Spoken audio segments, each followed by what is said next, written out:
Coincidence is God's way of remaining anonymous. And there was 2 places to pay, and I chose one. But the woman was talking Spanish, and I could tell she was Cuban. And she's like 75. She was like 70-something years old. And I said to her, I said, "Are you Cuban?" She goes, "Yeah, from Pinal del Rio. And that's where Mirta was born. It's tobacco country." I said, "You're from, did you know Mirta Fumero?" And she was like, "No, I was a child."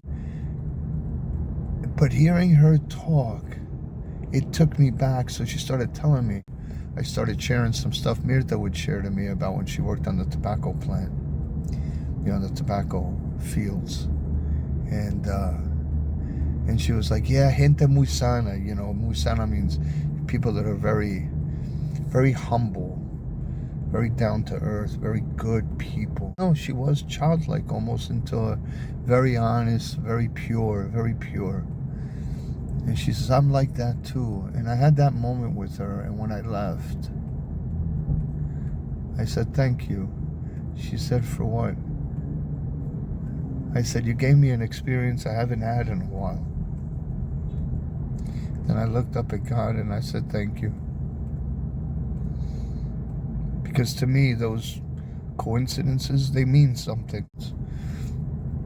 To some it may not sound like much, but to me, God just winked at me.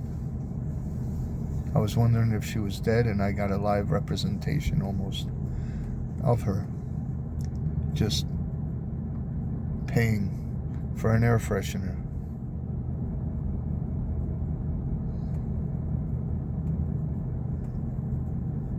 Had a super. And I like to think in terms of Wayne Dyer, where he would say there's no coincidence, there's only synchronicity, right? Where we're making life choices in the universe or God, there are choices to be made, and then there comes a moment where we coalesce. We sort of merge, and we have those wow moments.